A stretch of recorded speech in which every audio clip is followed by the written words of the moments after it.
क्योंकि अगर मुझे प्राइवेट कॉलेजेस से अमेजॉन में एंट्री मिल सकती है तो कुछ भी हो सकता है प्राइवेट कॉलेजेस में एंटर करने के बाद।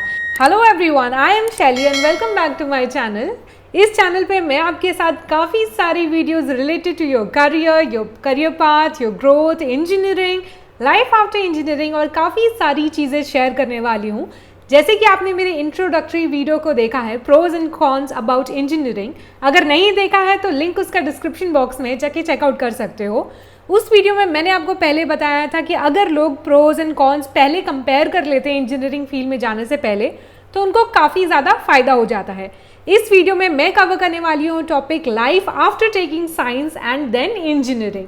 तो चलते हैं आज के हमारे वीडियो की तरफ। So you guys know that in India, so many students who are doing their 12th, after their 12th, they are inclined toward this specific field for their graduation, which is engineering.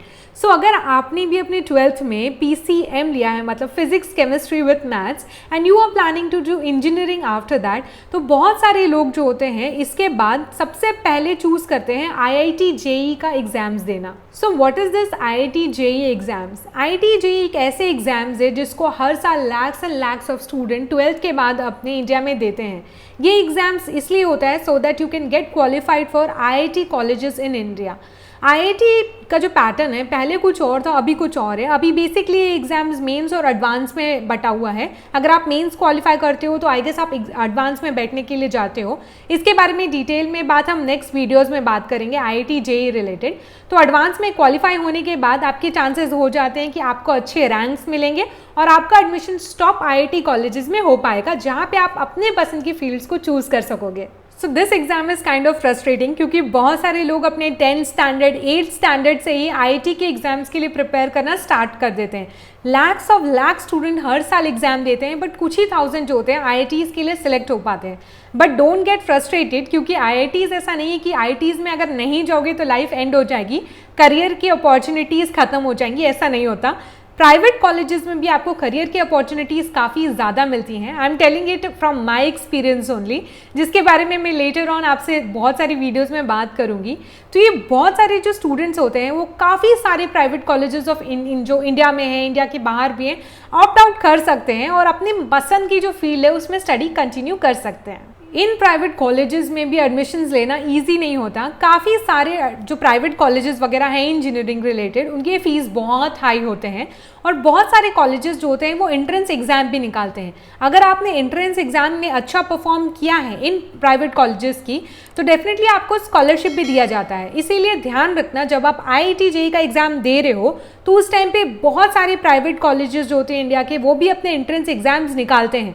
तो आप अपने जो private colleges जिनको select करना चाहते हो उनके बारे में भी ध्यान रखो। Don't put all of your eggs in one basket, उसको डिस्ट्रीब्यूट करो। सारी प्राइवेट कॉलेजेस जो एग्जाम्स ले रहे हैं उस एग्जाम्स में भी बैठने का ट्राई करो। अगर आप इन कॉलेजेस के एंट्रेंस एग्जाम में सिलेक्ट हो जाते हो तो बहुत अच्छा है, आप अपनी पसंद की फील्ड को चूज़ कर सकते हो आपके मार्क्स और रैंकिंग के हिसाब से। बट कुछ जो सीट्स होते हैं वो मैनेजरियल कोटा के लिए भी रिजर्व्ड होते हैं, जिनकी प्राइस बहुत ज़्यादा हाई होती है। अगर आप लोगों को पता नहीं है तो मैं बता दूं, बहुत सारे इंजीनियरिंग कॉलेजेस में ऐसा भी होता है कि मैनेजरियल कोटा पे एक सीट्स रखी जाती है। आप अपने पसंद के ब्रांच को चूज़ कर सकते हो, बट उसके लिए आपको बहुत हाई फीस जो होती है वो पे करनी पड़ जाती है। ये सारे प्राइवेट कॉलेजेस में आपका जब एंट्रेंस होता है तो आपको बहुत सारे ब्रांच के ऑप्शंस मिलते हैं। इलेक्ट्रिकल हो गया, टेलीकम्युनिकेशन हो गया, इलेक्ट्रॉनिक्स हो गया, कंप्यूटर साइंस हो गया, सिविल, मैकेनिकल, ऐसे बहुत सारे फील्ड्स होते हैं। बहुत सारे स्टूडेंट्स को ये भी नहीं पता होता है कि इन फील्ड्स का मतलब क्या होता है, उनको कौन सी फील्ड चूज़ करनी चाहिए। रिसर्च पहले से करो, क्योंकि ऐसा नहीं है सिर्फ कंप्यूटर साइंस फील्ड अगर लेते हो तो आपको करियर अपॉर्चुनिटीज़ मिलेंगी।